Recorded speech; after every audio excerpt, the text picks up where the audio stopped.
자, 비건이 한국에 온 날 아마 한국의 주식 가격이 사상 최대로 폭락을 하는 그런 날이었을 겁니다.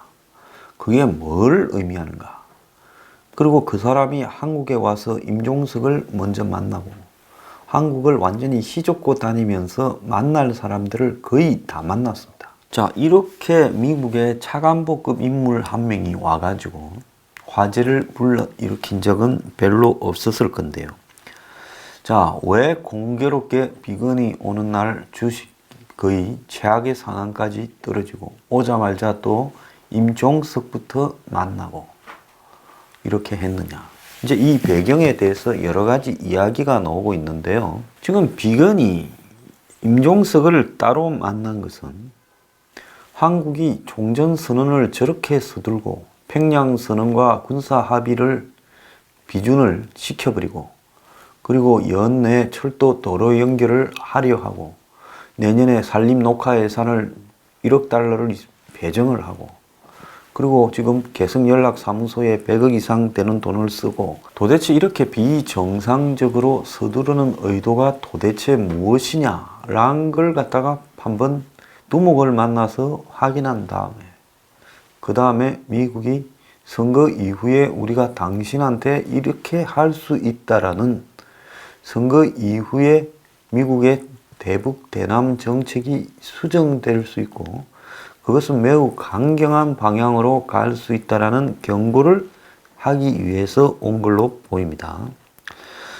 자, 비건은 지금 이번에 와서 임종석, 강경화, 조명균, 정의용부터 또 더 밑에 있는 사람부터 거의 만날 사람을 다 만나고 실제적으로 문재인보다 현재 대북관계에 더 핵심적인 남북 공동선언 이행추진위원장을 겸한 임종석을 만났습니다. 지금까지 미국은 임종석이라는 존재에 대해서 그냥 애써 부인을 하고 이렇게 피해 왔는데요. 이번에 임종석을 넣으라 해서 미국이 만난 부분은 두목한테 직접 통보해 버리겠다라는 이야기라고 봐야 되겠죠. 자, 그래서 지금 한국 측은 미국이 문재인에게 속도 조절을 요청했지만은 문재인이 말을 잘 안 들어서 미국이 우회적으로 지금 그런 상황을 알아보려고 지금 이렇게 했을 거다. 이렇게 말을 하는데 갱협 반대보다는 서로 페이스를 좀 맞추자고 한 거다라는데 이렇게 이제 해석하면 좀 심각하게 좀 문제가 생길 수 있습니다. 민간 기업에 전화를 한 것도 그래서 페이스를 늦추는 역할로 한국 정부가 견제가 안 되니까 민간에다가 했다. 지금 우리 정권에서는 그렇게 해석을 하고 있어요. 미친 자들입니다. 자, 오늘 아침에 중앙일보는 미국 정부가 11월 중에 국내 은행에 세컨더리 보이콧을 할 거라는 소문이 돌자 금융당국이 아니라고 적극 해명해 나섰다는 겁니다. 금융당국은 허위사실이나 풍문을 유포하는 것은 자본시장법상 금지되어 있다. 자, 한번 보세요. 비건이 오는 날 주가 폭락을 하고 그 원인이 외국 자본이 빠져나가고 지금 한간의 세컨더리 보이콧이 11월 달에 있지 않겠냐 하는 소문이 퍼지면서 정부가 그게 아니라고 이렇게 그러면 처벌받을 수 있다고 그런 소문 퍼뜨리지 말라고 나왔습니다. 자, 우리 정부가 세컨더리 보이콧을 받을 수 있는가 받을 수 없는가를 그게 아니다라고 말할 수는 없죠. 그게 아니다라고 이야기하고 허위사실이나 풍문이라고 말할 게 아니라 우리가 생각할 때 한국이 그런 일을 한 것이 없는 걸로 알고 있다. 이렇게 말을 해야죠. 미국이 결정하는 것이지 어떻게 한국 정권이 미국하고 사이도 안 좋은데 세컨더리 보이콧 아니다라고 단정해서 말할 수 있겠습니까? 금융위원회는 오늘 오전에 참고 자료를 내고 미국 정부가 대북 송금과 연관된 은행에 대해서 경제적 제재를 추진하며 미국 재무부에서 지난 10월 12일 날 한국 은행들에게 관련 내용을 전달했다라는 풍문은 사실이 아니다. 그래서 이걸 조사를 해서 위법 시에 적발 처벌하겠다. 이렇게 말을 했습니다. 이제 금융위원회가 나서서 세컨더리 보이콧 관련 우려가 없다라고 해명해야 되는 상황이 벌어지고 있습니다. 자, 금융권에는 찌라시 형태로 어제 미국이 11월 6일 이전에 한국 국적의 은행 한 곳에 대해 세컨더리 보이콧 제재를 한다라는 뉴스가 나올 걸로 예상된다면서 진척이 없는 북한과의 협상에 희생양이 필요하다라는 소문이 퍼졌다고 합니다. 트럼프는 한국 때문에 협상에 진척이 없다는 핑계를 대고 중간 선거를 공화당에 유리하게 가져가려는 시도를 하려고 한다. 그러니까 11월 6일이 중간 선거 날이니까 중간 선거 날 이전에 한국의 은행 한 곳을 세컨더리 보이콧을 하려고 한다. 자, 그리고 이 루머에 대한 근거는 미국 재무부에서 10월 12일 관련 내용을 한국의 은행에 전달을 했고 어느 특정 은행이 제재 대상이 될지는 현재는 아무도 모른다. 주가가 20%나 빠지는데 연기금이 투여되지 않는 이유도 세컨더리 보이콧 뉴스가 언제 터질지 몰라서 그렇다. 보통 주가가 빠지면 정부가 컨트롤하는 국민연금 등 연기금에게 시켜서 주식을 사들이게 해서 폭락을 막지요. 근데 이번에 거의 그냥 그저께까지 폭락이 그냥 자유낙하 형태로 진전이 되니까 이런 소문이 나는 배경이 되기도 했어요. 그래서 외국인들이 묻지마 매도를 하는 이유도 한미 간의 금리 차이보다도 이 세컨더리 보이콧이라는 핵폭탄급 뉴스 때문에 그렇다.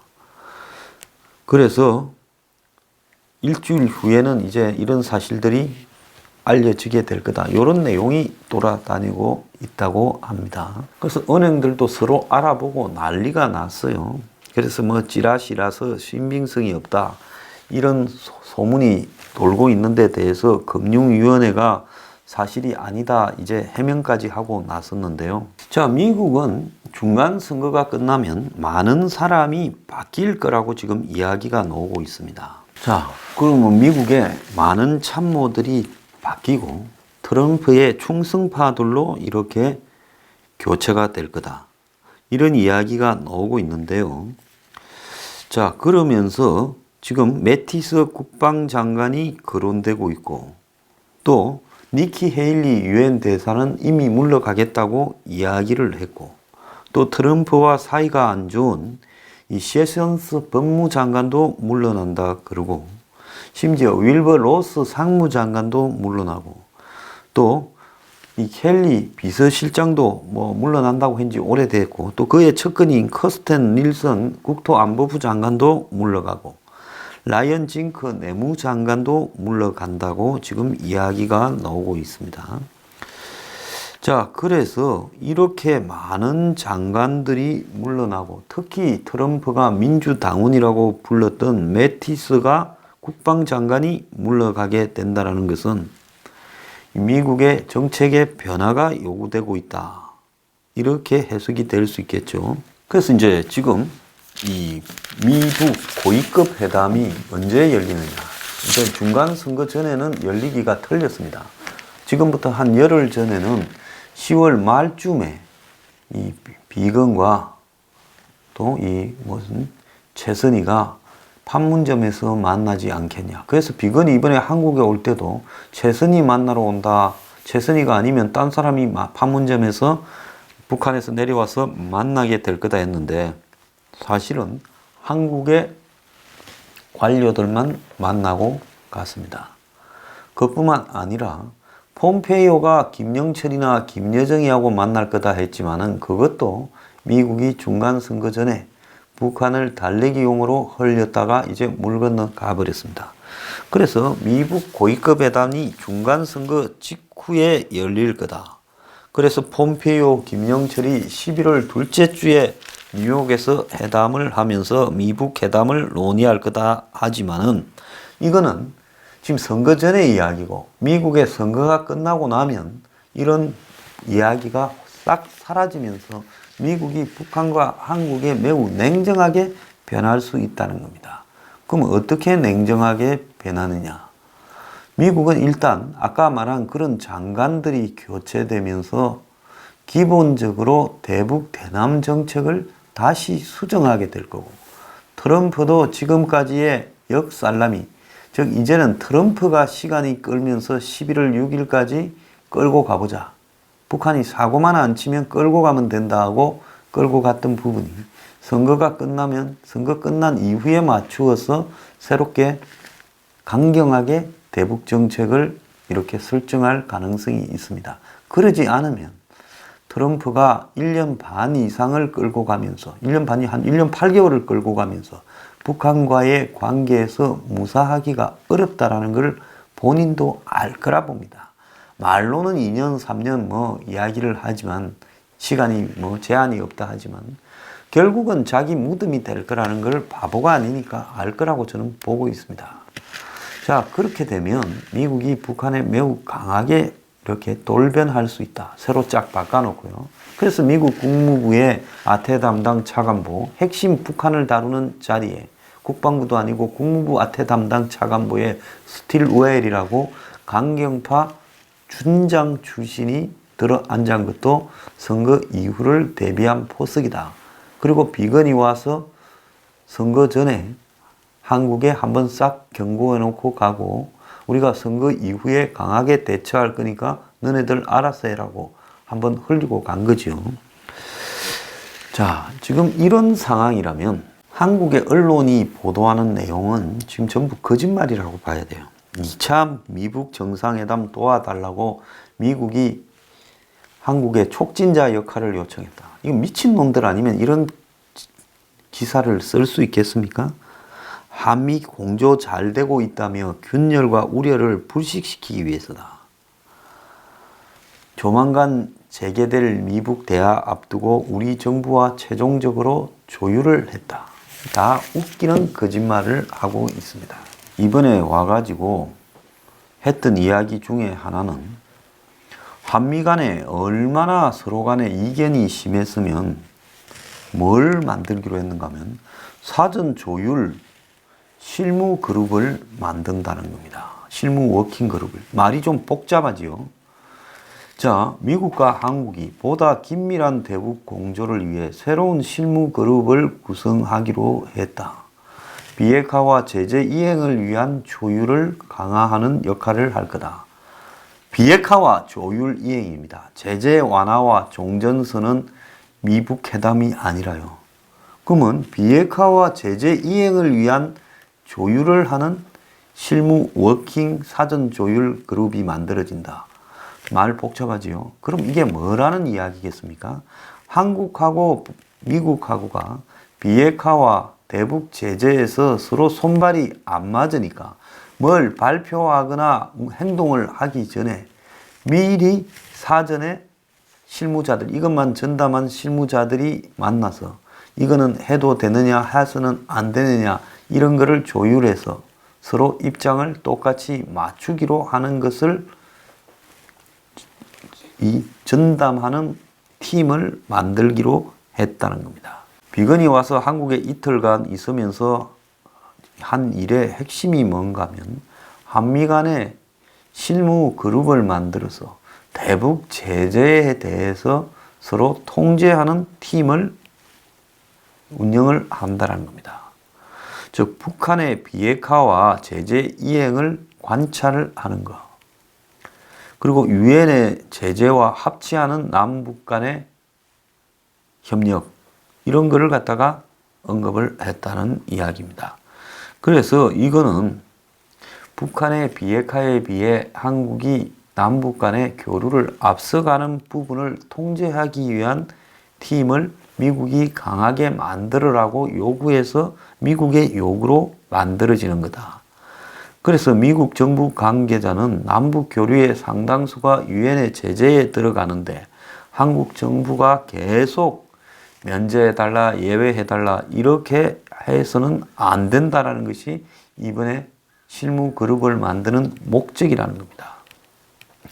툭 하면 인도적 목적으로, 툭 하면 남북 교류와 협력을 하기 위한 예외로, 그래서 연락사무소, 개성공단 뭐 이런 걸 금강산에 이산가족 상봉회관 뭐 이런 걸 자꾸 이야기하니까 그걸 이제 막겠다고 미국이 이런 것을 만드는 겁니다. 자, 그래서 이 워킹 그룹을 비건이 끌고 갈 거다라고 이야기를 하고 있다고 합니다. 그래서 이번에 비건이 와서 한국에서 만난 사람이 남북 관계의 빅4다. 임종석이, 강경화, 정의용이, 조명군이 이 다 만났어요. 4명을요. 물론 그 밑에 있는 사람도 만났지만요. 이틀 동안에 싹 다 만나고 다닌 거는 이제 우리 입장은 그러니까 너네들이 나중에 뒤통수 때리거나 제재 면제 이야기하거나 미국과 이야기 됐니 안 됐니 거짓말 하지 말고 딱 그 부분을 전담하는 애들을 지정해서 내 밑에 배치해라. 그럼 내가 안 된다는 걸 딱 이야기를 해줄 거니까 그때부터는 딴소리 하지 말고 따라라. 지금 그런 이야기입니다. 그래서 이런 제재를 위한 실무 그룹 설치를 미국이 먼저 발표해 버렸다는 것은 한국은 이 문제에 대해서 지금 기분이 나빠서 작전을 짜고 뭘 할 건데 미국은 우리가 이야기했고 너네들이 안 한다고 말 안 했으니 하는 거다라고 발표를 해 버렸다는 겁니다. 자, 실제 청와대 관계자는 최근에 남북 간이 철도를 둘러싸고 사업 진행이 잘 되고 있고 좋은 소식이 있을 거라고 하면서 이달 중으로 철도 연결 공동 조사 착수가 가능할 것처럼 이야기했지만 미국한테서 지금 물어보면 CR도 안 먹힌다는 겁니다. 그 다음에 뭐 미군이 이 DMZ 군사 분계선 인근의 비행 금지 구역을 받아들이기로 한 것처럼 이야기를 한국이 흘리고 있죠. 미국은 여전히 강하게 불만을 이야기를 하고 있다는 겁니다. 그래서 최근에 미국의 싱크탱크 등에서 한미 동맹이 이렇게 어긋났어야 되겠느냐, 서로 제재에 대해서 명확하게 정리해서 움직이는 실무 그룹이 만들어져야 된다. 그래서 미국 정부가 한국 정부가 미국한테 사전 이야기를 하지 않고 저지르고 나서 그거 우리가 너네한테 양해 받은 건 줄 알았는데 아니면 이것은 인도적이고 그러니까 면제를 시켜줘야 되는데 너네들이 왜 시비를 거느냐 이런 거를 못하도록 이제 안전판을 만들었다는 겁니다. 핑계를 대지 못하도록 안전판을 만들었다는 겁니다. 미국 국무부 부대변인은 한국 정부가 북한에 자금을 제공하는 것이 위반이라고 생각하느냐 물으니까 우리는 모든 나라가 북한의 비핵화가 되도록 책임을 지도록 해야 된다. 그래서 그 결과 지금까지라도 왔다라고 이야기를 하면서 한국도 예외가 아니라는 식으로 이야기를 했습니다. 오죽 못 믿으면 이제는 서로 말을 기록에 남기고 서로 명확하게 끈끈이 아주 사소한 것도 다 이야기를 해서 반대 찬성을 분명히 했고 너네들은 우리가 반대라고 했는데도 해버렸다. 그러니 지금부터 세컨더리 보이콧이나 제재를 하겠다고 그렇게 딱 기구를 만드는 거예요. 지금까지는 미국과 한국에 이걸 이야기하는 부서도 다양하고 한 번은 강경화가 조명균이 하고 정의용이 왔다 갔다 하고 혼란스럽게 만들어가지고 그때 내가 이야기를 했는데 네가 언제 했냐? 강경화가 했던가? 그 사전에 양해를 해줬잖아. 우리 안 된다 했잖아. 이렇게 말이 자꾸 바뀌고요. 혼란스럽죠. 이 라인 저 라인이 이야기하고 북한에 퍼주는 문제에 대해서요. 그러니까 미국은 요거는 딱 너가 2명, 우리 2명 이런 식으로 정해서 여기서 논의를 하고 그건 기록에 남기자. 그리고 우리 안 됐다는 거는 너네들한테 분명히 전달될 거니까 그러고도 너네들이 하면 그때부터는 우리는 인정사정 볼 것 없이 아주 때려버리겠다. 지금 그 이야기를 한 겁니다. 이런 가운데 미국에서는 지금 어떻게 보고 있느냐. 이번에 비건이 왔다 간 데 대해서요. 문재인 정부와 카운터파트, 즉 상대자로서 이 미국이 비건 등을 보내서 대화를 하는 부분에 대해 회의적인 시각에서 평가를 하고 있다는 겁니다. 뉴욕 타임스는 문재인이 김정은의 비핵화 진위를 보정하고 있지만 비평가들은 속임수라고 보고 있다. 문재인은 기회가 있을 때마다 김정은을 핵무기를 경제적 번영과 교환할 준비가 되어 있는 젊고 솔직한 전략가로 묘사를 하고 있다. 북한이 믿을 수 없는 국가라는 국제적 이미지를 바꾸려고 문재인이 노력해주고 있다. 이러면서 워싱턴의 이 외교정책기관과 한국의 보수적 비평가들은 북한이 어떤 합의든 위반할 거라는 생각을 가지고 있다. 이런 이유로 북한이 실질적으로 비핵화를 할 때까지 어떤 양보를 해서도 안 된다고 말한다. 그런데 문재인이나 김정은이 이런 한미 간의 분석가들을 확신시키지 못하고 있지만은 트럼프로부터는 높은 점수를 얻고 있다. 그러니까 미국의 이 신문들도, 트럼프의 비판적인 신문들도 트럼프가 잘 돼가고 있다고 말을 하는 게 굉장히 안 입고 온 겁니다. 자, 근데 미국의 99%의 언론이 트럼프를 비판하고 있는 상황에서 트럼프가 대북 문제를 잘못 수를 두었을 때 이들이 다 들고 일어나서 트럼프를 뜯어먹으려고 들 거예요.